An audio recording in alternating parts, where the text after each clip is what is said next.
Because if Democrats were coming out and being like, we're going to offer you stuff. Affordability is a major problem. We're going to fucking solve it. We're going to fix it. I'm going to do this. I'm going to do that. Fast and free buses, yada, yada, whatever you want to fucking call it. Whatever localized issues exist in that state or in that local race, if you address those problems, you force your opposition to counter those problems, okay? That's how it works. It's basically fucking game theory. This is why I kept saying over and over and over again that Donald Trump banned transgender athletes. 49 transgender athletes were barred from competing at the collegiate level. And I kept telling you over and over again, he did it. Do you feel better? He did it. Republicans, transphobes, he fucking did it. Do you feel like life is more affordable? Do you feel like your boss ain't fucking you over? Do you feel like rent is cheaper now? No. But I thought that everything was going to be solved if we just got rid of these trans people. What fucking happened? Are things better now? No. Because it was a fucking distraction. It always is a distraction. It's a very violent one for trans people, obviously, but it's a distraction nonetheless. So you have to actually offer people, if you are the Democratic Party, you actually have to offer people class first politics, class first policy, because the working class is the largest number of voters, is the largest percentage of voters. It makes no sense to segment it out. I never will understand it. Think about it from the perspective of, if you're looking at New York, people who take the bus or people who take the fucking train, commuters versus people who drive cars. There are more people in New York City that take the bus or take the subways and take public transit than there are people who drive fucking cars. So target those guys. There are more people in New York City that rent than own their own apartments. So target those people. You don't have to win everybody over. You just have to win the majority. That's how you win fucking elections in a democracy. And for some weird reason, Democrats don't want to do that. And they want to act as though they are trying to defend trans people. And the only way to defend trans people is if you just unconditionally let us win. If you unconditionally give us your vote, we don't have to earn it. We just have to get it from you. Otherwise, it's these demons that are going to fucking win the race. And while that is true, and that Republicans are obviously always going to be far worse, you can't win elections that way. Yep, here it is. Republicans went all in on anti-trans messaging for the 2025 election, inspired by Trump's Kamala is for they, them ad. It didn't work.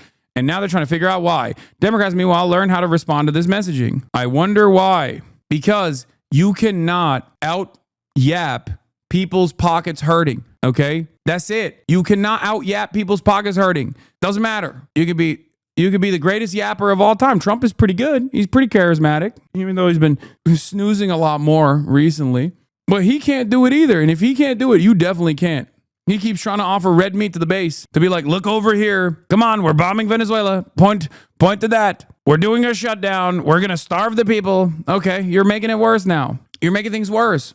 People are suffering. You cannot yap your way out of a recession. You cannot yap your way out of people's wages not going as long as it did in the past. You cannot out-yap people. You cannot out-yap against people's real economic struggles. Okay? In Virginia and New Jersey, both Winston Earl Sears and Jack Citarelli made trans issues a key part of their campaign, only to be defeated by their Democratic opponents, Abigail Spanberger and Mickey Sherrill. For some, the problem was not the issue itself, but the candidates that were delivering the message. Sean Spicer, former chief strategist for the Republican National Committee and White House press secretary, told Nadas that over text that anti-trans messaging is probably 80-20, meaning he believes most people support the Republican position. But that was not the issue, and racist Spicer said, candidates matter, campaigns matter. He added, the Republicans need to be reminded. That's fucking bullshit. Oh, a more charismatic anti-trans advocate would actually win this race? Fuck no, he wouldn't. Okay? No shot. They wouldn't. Because every Republican around the country is now attached to the hip to Donald fucking Trump. And everybody fucking hates Donald Trump. Why do they hate Donald Trump? Because he ran on a campaign offering to fix the affordability crisis and then only focused on issues that actually made the affordability crisis worse.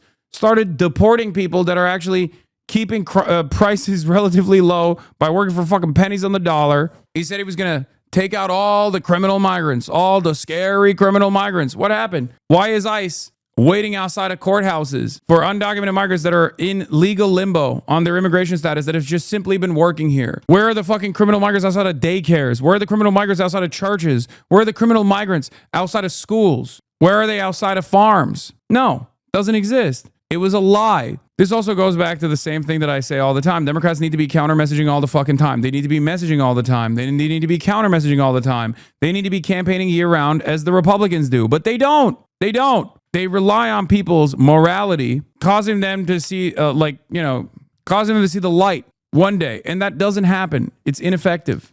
James Blair, White House Deputy Chief of Staff and former political director of Trump's 2024 campaign, however, told Politico that it was both gubernatorial candidates, particularly Earl Sears, misreading voters' priorities. Over half of Winsome Sears' ads talked about transgender. It's not even the top 5 issues, according to voters, Blair said.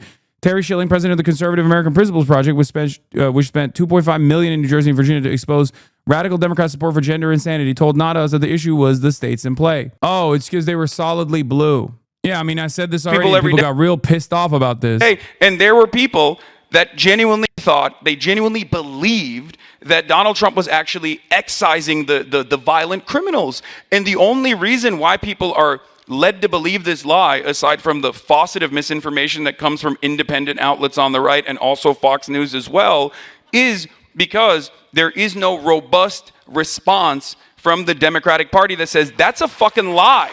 That's a lie. Undocumented migrants in this country are responsible for a lower rate of per capita crime than natural-born U.S. citizens are. If you pair that up with documented migrants, it's negligible. It is marginal, and they're hyper-focusing on it specifically because this is a vulnerable population that is easy to target and it's easy to ridicule, and there is not enough of a robust defense mechanism out there. Yeah. And that's the reason why people end up believing this bullshit, and then they get shocked when it's actually implemented. I talked to those people. This guy is cooking. You said Biden wasn't doing enough in 2021. Yes. Another thing that I am so frustrated with, like the centrist liberals that fucking saw this, and then we're like, "Whoa, you're fucking wrong," or "Oh, you said Kamala was going to be the same," or whatever. Like all these other misdirections is like, no, dumbass. This was one of the major issues that I have been fucking screaming about for years and years and years, saying Democrats need to constantly deliver a robust counter messaging on the faucet of hatred that's coming out of the Republicans, the faucet of misinformation that's coming out of the Republican Party.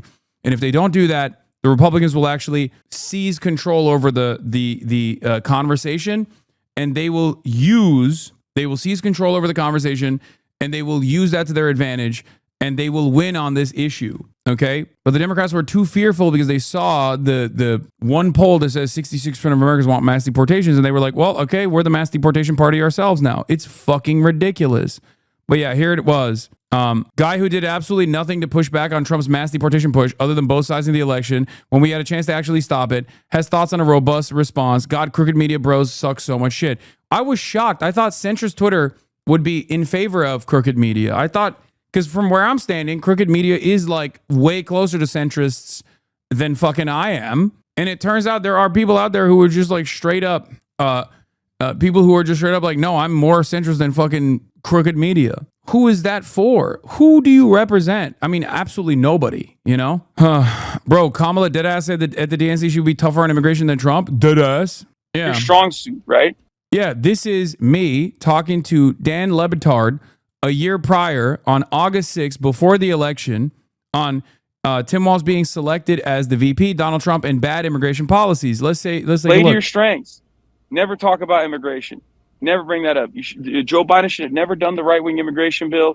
They should have never capitulated to right-wing framing on immigration. Democrats historically have always done things like this. They always tag to the right, but they always end up losing. They always end up losing because that's their strong suit.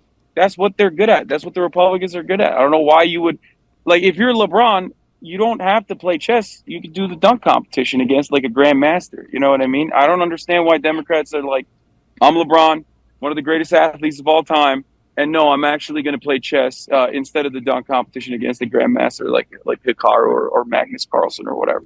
It just doesn't make sense.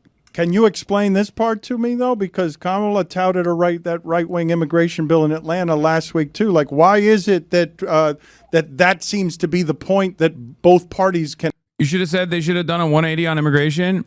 No, at that point, it's like far too late. Yeah.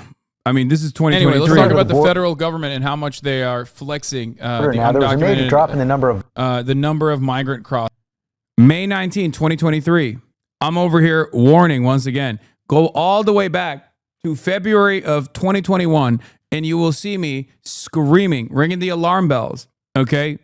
Ringing the alarm bells about how if the Democrats don't actually have a strong response and don't actually try to tackle the immigration human rights crisis that actually is existing at the border at the time by creating a network where they can expeditiously process people and allow them to work freely inside of the U.S. boundary, this is going to be a major issue of consequence because the media will lean into the right-wing immigration panic and the Republicans will advance their right-wing white nativist anti-immigrant agenda. There has never been a moment. There's never been a moment where I haven't advocated for this. Now imagine if the Democrats were also doing this, right?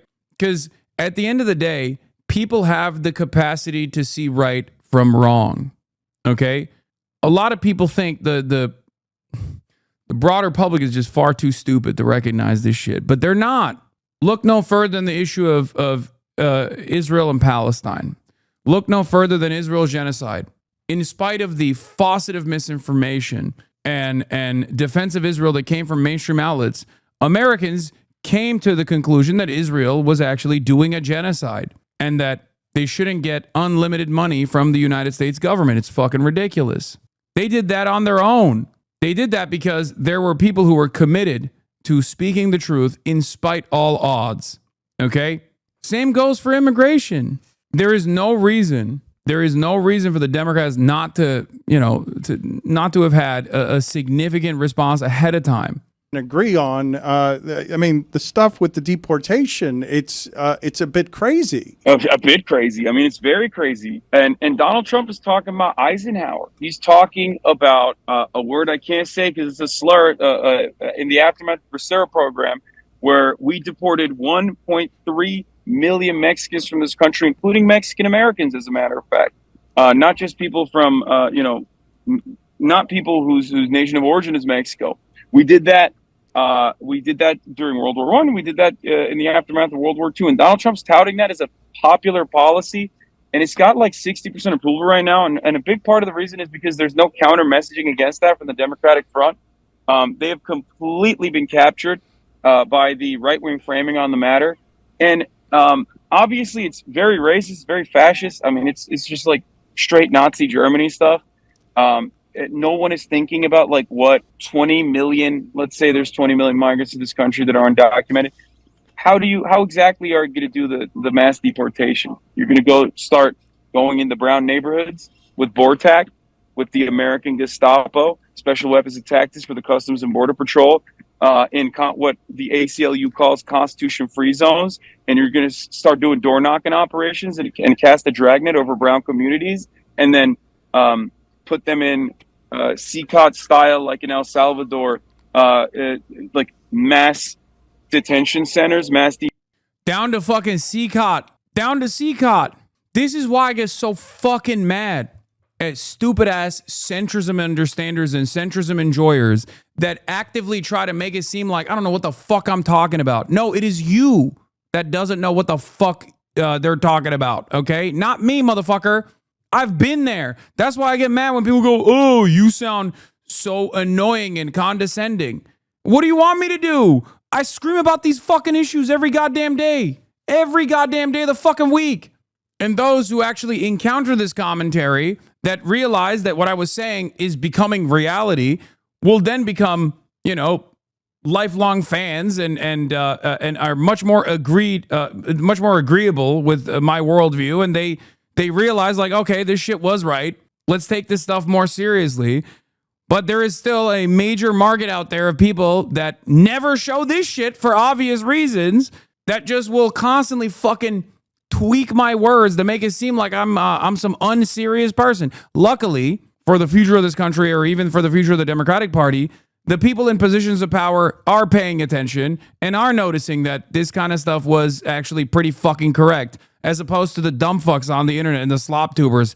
Turns out they're not getting their nose from the fucking slop tubers. Deportation facilities, you're going to put them in front of one judge, 200 at a time, because there's 20 million people. That's a lot of people, right? You have to make this process as expedient as possible. So now you're putting 200 people at a time in front of a judge that is declaring them to be illegal. Then due process erosion, CCOT, down to the fucking wire. Every single thing that the Trump administration has attempted so far and is continuing to fucking attempt. I've never stopped screaming about this shit.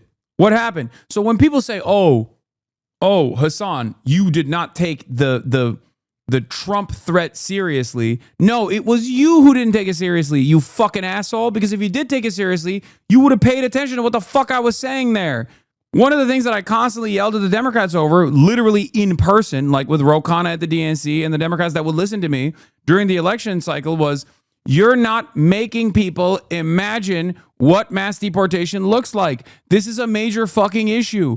You need to explain piece by piece exactly how this would take place. You need to explain how dangerous this would be, how awful this would be. You can't just wait until people fucking realize when it's being implemented. At that point, it's far too fucking late. And the example I would use at the time was abortion. Republicans presented a anti-choice, quote unquote, pro-life, pro-life narrative as a viable alternative that would better Americans' lives. And once Roe v. Wade came down and all these red states started rolling back the civil liberties that deny women their bodily autonomy, Republicans very quickly snapped back to reality, right? That had taken place before this fucking election. Everybody thinks they love the Republican agenda until the Republican agenda comes back and bites them in the fucking ass. And then they experience buyer's remorse. And we do this every fucking cycle. I hate it. I hate it so much. But a part of the reason why we do this every fucking cycle and we play the song and dance every goddamn election cycle is because the Democrats don't have a robust response to the Republican bullshit. Republicans campaign year round. Democrats barely campaign every election cycle. It's ridiculous. Republicans have a vision. It's an evil one, but they have a vision nonetheless. Democrats do not. Do you understand? That's a problem. Republicans have an agenda. They have a unifying principle.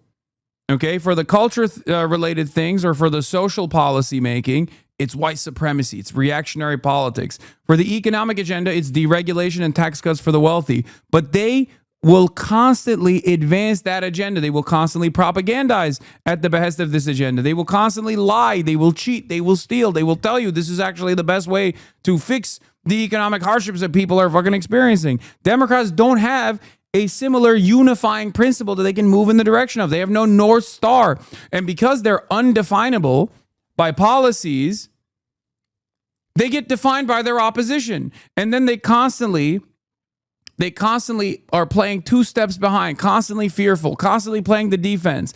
And even worse than that, then they turn around and concede on the opposition's framing on issues that they do not need to concede on at all, because these are manufactured hysteria campaigns. It is utterly ridiculous.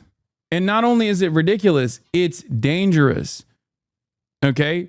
It's dangerous because it allows the Republicans to win. It allows the Republicans to win, and it allows the Republicans to conduct their incredibly dangerous fucking agenda. Their incredibly damaging agenda, their incredibly violent agenda. This is what I want to avoid.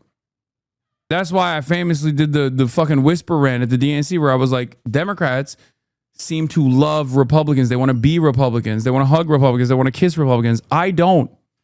Okay? I hate the Republicans. I hate the Republican Party. Thank you. I hate the Republican Party with all of my fucking heart. And that means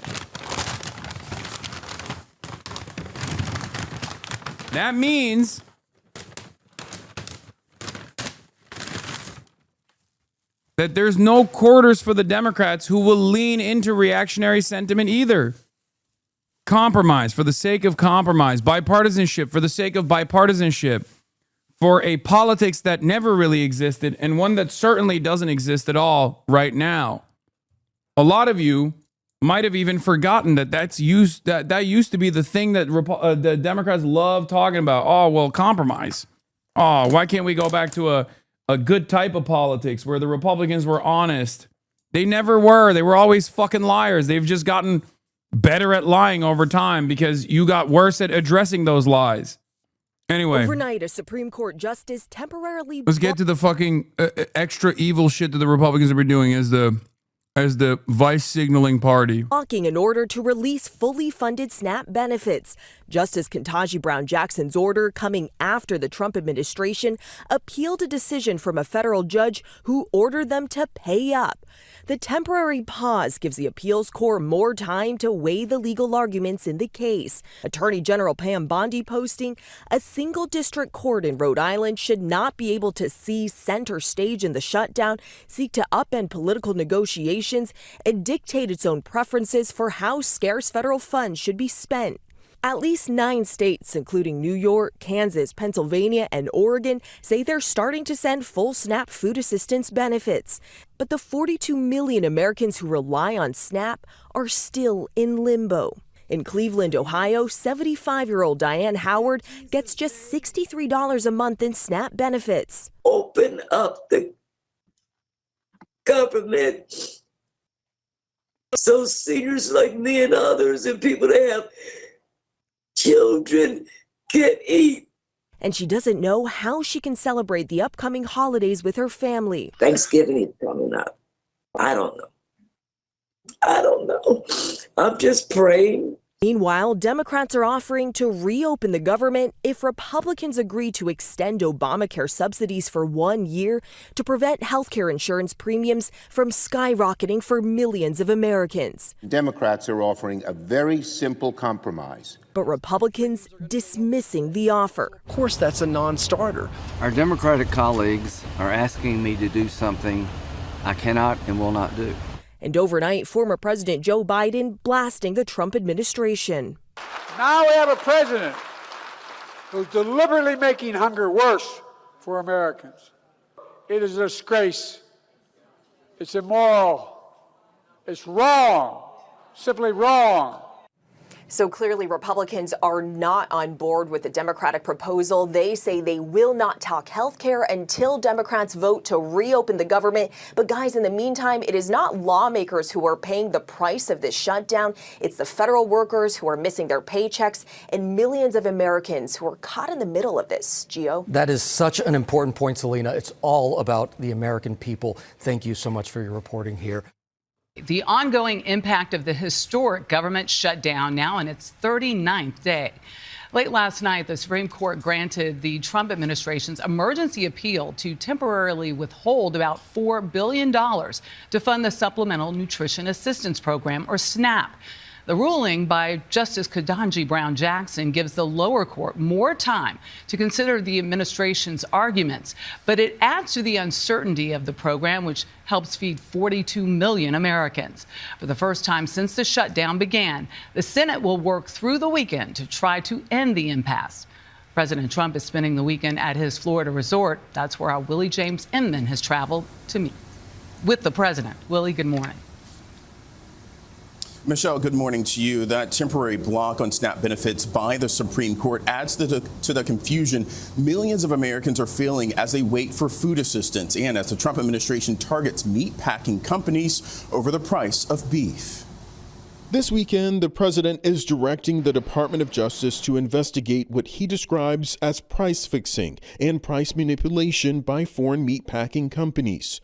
The president offering no evidence to support his claim. His social media post comes as he appeared to brush aside concerns about rising prices earlier this week. I don't want to hear about the affordability. On Friday, he elaborated on his earlier comment, claiming prices are lower under his watch. They said, oh, I don't want to talk about affordability. The reason I don't want to talk about affordability is because everybody knows that it's far less expensive under Trump than it was under Sleepy Joe Biden. And the prices are way down. But a new report shows consumer sentiment dropped in October as Americans expressed concern about prices.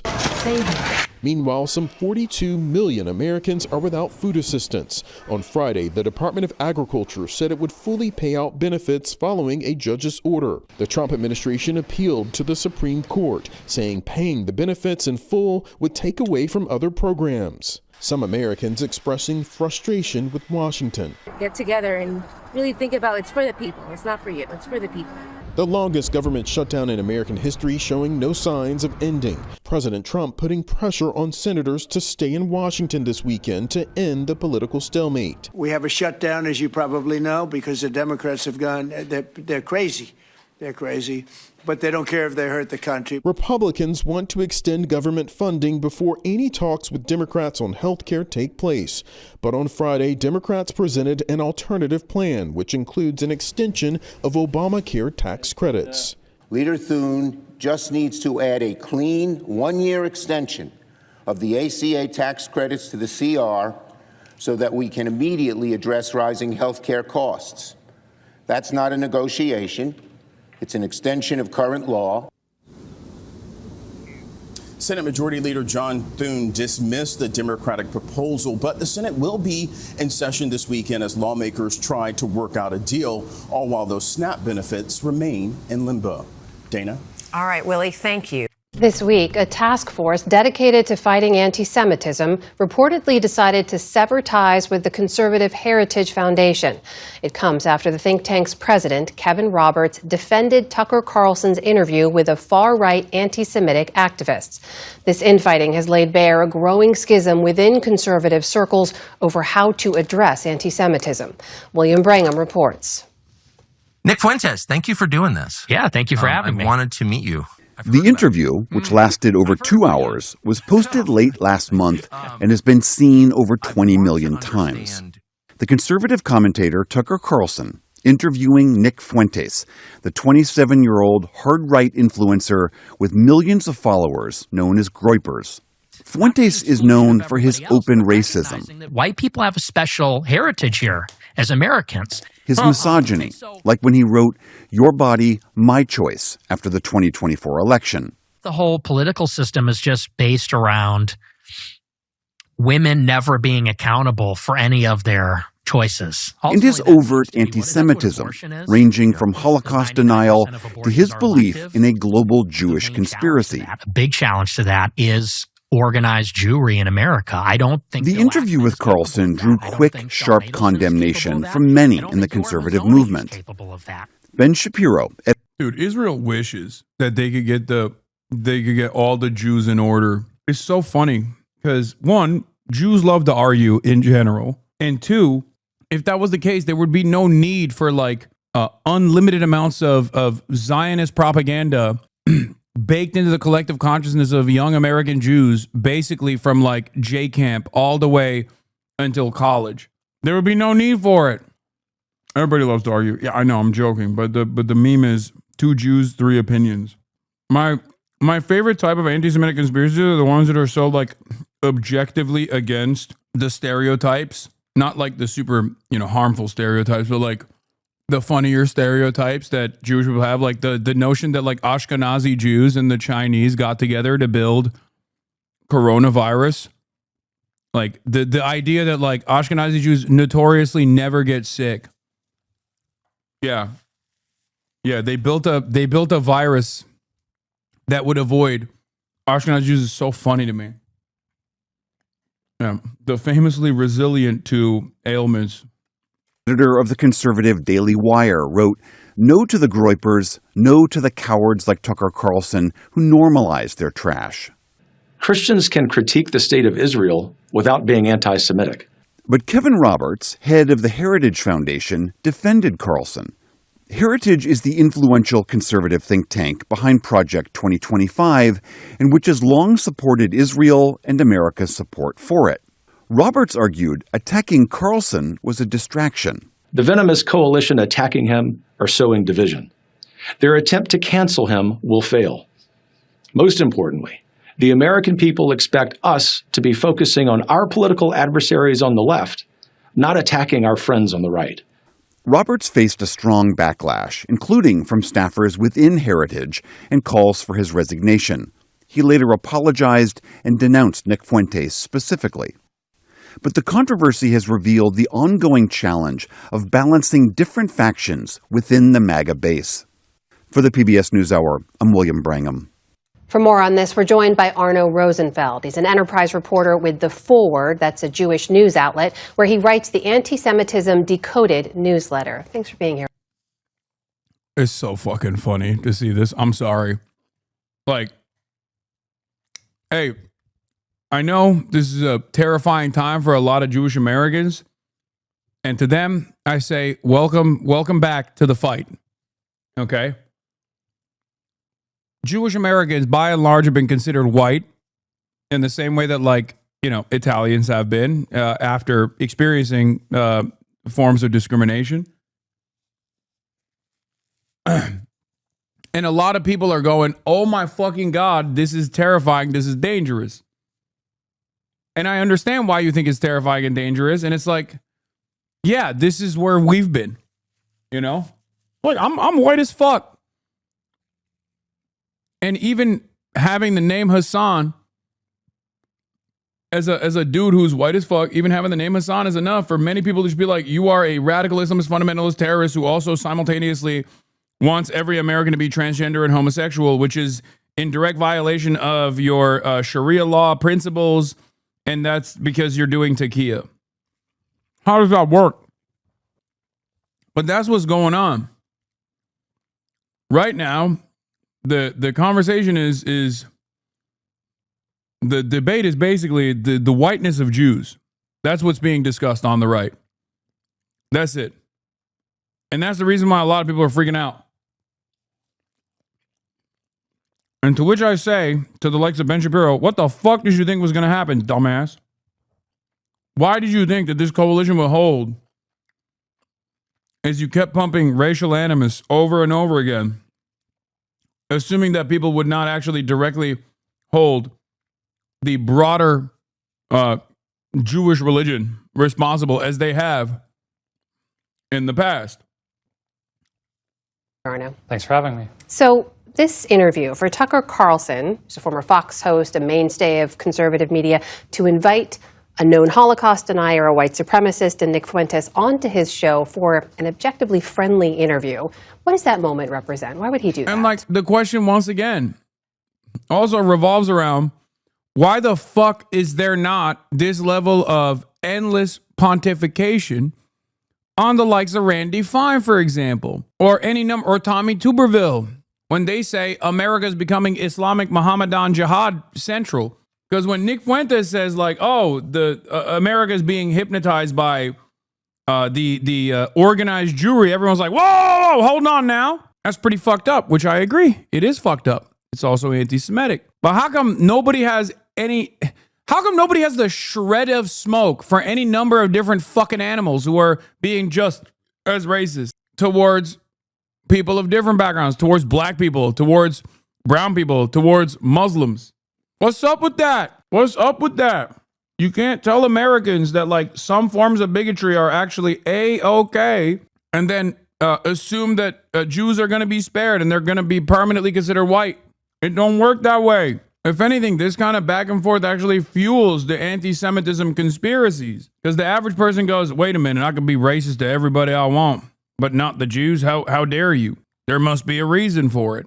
So I think a few things are going on here, because in addition to being all the things that you described about Nick Fuentes, he's also an incredibly influential pundit in a certain corner of the conservative movement. He has many, hundreds of thousands of people tune into his live streams. He has millions of followers online.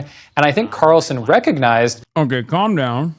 First of all, that's Rumble. Let's bot it into oblivion. That Fuentes is growing in influence, and Carlson wanted to harness that influence. In this case, he was really trying to get Fuentes to align with him on trying to get the MAGA movement to withdraw support for Israel. And as part of that, he was trying to convince Fuentes to back away from some of his more inflammatory rhetoric around Jews, because Carlson thought that was bad for the larger goal that they shared of trying to reduce American support for Israel. So that's why Carlson had Fuentes on. It wasn't just about giving him a platform, but it was about trying to sort of win him over or build an alliance. And I think that's what worried a lot of people, because Carlson has a lot more mainstream credibility than Fuentes does. And so if they're joining forces, that's concerning to a lot of people. Is that shift, is that illustrative of a larger split or divide within conservatives? Absolutely. I mean, Trump has historically supported Israel, but there is a real dividing line there, and we're starting to see some breakaways in Congress, too. Folks like Marjorie Taylor Greene becoming more hostile to American aid for Israel. But on the right especially, folks like Carlson, certainly people like Fuentes, join that hostility toward support for Israel with just overt anti-Semitism, tropes, conspiracy theories about Jews. So then you have the statement from the president of the Heritage Foundation, right, stepping in to defend Carlson. What do you make of that? So I think it was sort of in some respects, an unforced error on the part of the Heritage Foundation. Nobody was actually asking them to weigh in here. And so the fact that Roberts would go out of his way to defend Carlson, not just as a friend, but as a legitimate voice in the conservative movement, and his decision to interview Fuentes as a legitimate political decision. These are part of the reason why, like, I always think it's so ridiculous when motherfuckers would be like, "Oh, Hasan, you're anti-Semitic. You're anti-Semitic." Here, we figured out, like, this 3-second clip is, we finally figured it out. After 12 years of advocacy against anti-Semitism, we figured it out. This 3-second clip proves it. Motherfucker, there is a lot of motion in being anti-Semitic right now. And not only that, but also it is, unfortunately, because of how Americans operate, easier to be anti-Semitic and anti-Israel than it is to not be anti-Semitic and anti-Israel. That's just the truth. It is much easier to help Americans understand why Israel is bad by just simply leaning into fucking Jews control the media narratives, okay? Straight up. And it's something that I've been warning about for fucking years. It is absolutely ridiculous. Is Carlson genuinely anti-Semitic? I think so. I think so. I think he's just the operative who reads the room and realizes that, you know, the popular base is infinitely more anti-Semitic than the Republican Party presents itself as. It's the same thing that I always say. It's the same thing that I always say. Like, Hasan, you're transphobic. It's like, brother, if I was transphobic, I wouldn't be couching it in like coded language. Hasan, you're misogynistic. It's like, yeah, okay. If I was misogynistic, I'd just be fucking screaming for the rooftops about how women ain't shit. These are incredibly popular reactionary social positions. Many of you don't understand. Many of you do not understand how fucking broadly popular this shit is. There is no reason to shelter the public from your bigoted point of view if you are bigoted. Like, there's no reason for people to hide their point of view at this point. Okay? Especially when it comes to trans issues and especially when it comes to anti-Semitism as well. Now that the dam is broke as far as like the defense. With recent events, I want someone to explain how they don't control mainstream media. I mean, I've done it 1,000,000 times over, brother. And I mean, sure, I'll do it again. There are plenty of Jews who don't fuck with Israel, and there are a lot of Jews who do. Having said that, the notion that it's actually the pro-Israel position demonstrated by the media is actually backed by Jews is silly. I understand why you think that, and it becomes increasingly more difficult to explain why that's not the case. But the real reason is the same reason why we went to war in Iraq. It's the same reason why the media was pliant when it came down to advancing America's foreign policy interests. That's it. Because ultimately, you can get away with having tremendous amounts of influence if you are directionally aligned with the American State Department agenda. That has also given Israel and Israel advocacy networks a fuck ton of room to develop influence peddling operations as well, whether it be inside of the media ecosystem or whether it be the advocacy groups, whether it be fucking, learning initiatives, things of that nature, all the way to fucking the upper echelons of society and higher education. But that would not exist if Israel was not primarily a settler colonial vehicle for Western interests in a resource-rich region, a settler colonial apparatus that is an unsinkable aircraft carrier in this resource-rich region that is a constant destabilizing, or if America's grand design is implemented, a permanent stabilizing force in the region that ensures that none of these other fucking countries ever act out. Otherwise, Israel will come and genocide them like they did the Palestinians. That's it. That is the real reason why the American government and the American media that is always going to go along with the American government's interests is aggressively pro-Israel, okay? That is the reason why our politicians are aggressively pro-Israel. A lot of people say, oh, it's AIPAC, they give you money, or it's blackmail, or it's the faucet of like smears that are launched in your direction when you say anything out of pocket about Israel. And while there is truth to these external pressures, you also have to remember there's plenty of American politicians who don't give a fuck about Muslims being murdered, Okay. And they broadly look at Palestinians as Muslims. It's just like the horde of barbaric Muslims. And AIPAC sweetens the deal, or the threat of being primaried actually puts the fear of God into you. But plenty of Americans also don't give a shit. Politicians, sorry, not American citizens, but plenty of American politicians just don't give a shit. They like that Israel's doing this. What about Europe and European media? Exactly. It's the same principle. America says jump, Europe says how high. It's not any different. Do you feel me? Do you understand?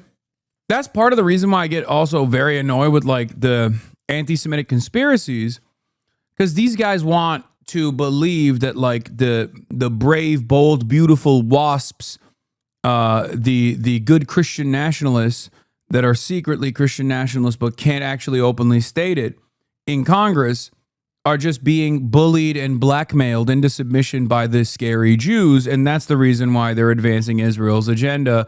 That takes away the responsibility from the American politician, and that is fucking ridiculous, okay? That is fucking ridiculous.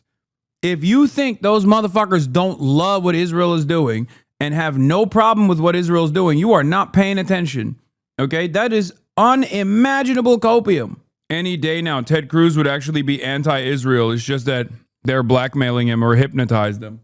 Nobody wants to eat the unlimited smear campaign that you receive when you speak out against Israel. Look no further than your boy.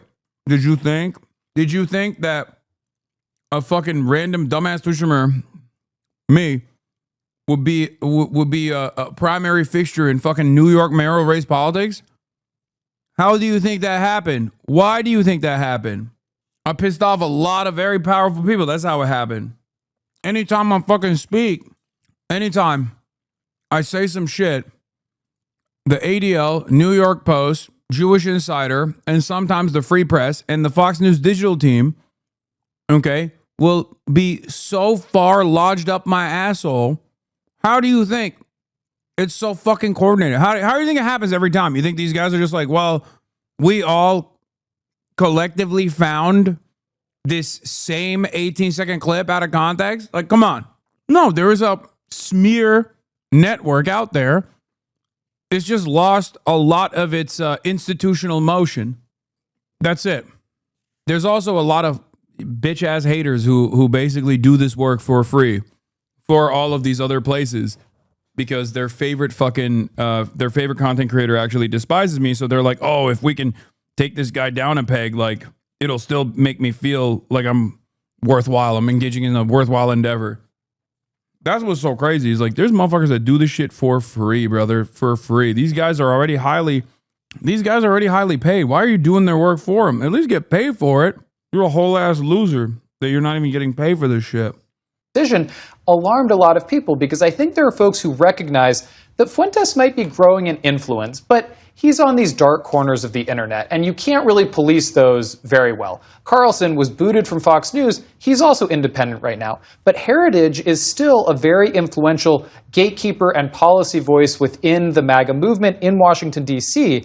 And so if it's not just Carlson as a more mainstream voice than Fuentes, bringing Fuentes along, but then it's Heritage giving their stamp of approval to Carlson, I think that's what scared a lot of people. They started thinking, oh my gosh, where are the gatekeepers? Who's going to stop this open anti-Semitism and animosity toward Jews from entering the political mainstream? So what about that? What about the keepers of that firewall, as it were? Because you have seen people like Mitch McConnell and Ted Cruz and Ben Shapiro come out against Nick Fuentes unequivocally. But now you have him being hosted on a show with Tucker Carlson. Is he existing? All the goats. Nobody gives a fuck about those people. That's the point. They're cooked. They're doing the same thing that they did to MAGA in 2015 to the America First Groyper initiatives now. I do not see a world where they successfully pack this up. Because if you have developed a movement off of shitting on every marginalized group, and that is your North Star, as it is the Republicans, why wouldn't they also do that to the Jews? When Jews, for fascists, have been the historic enemy for Christians in general, even before fascism, was the target of tremendous enmity. Why the fuck wouldn't they do that to Jewish people? Yeah, no, what's going on, and I cannot believe I'm about to say this, but this is Adam Friedland's take. He always would jokingly say, like, I'm scared of Jews no longer being considered white. But that's what's going on. Jews had a good run. Okay. Jews had a good run being white, especially like post 9/11, probably peak white. Okay.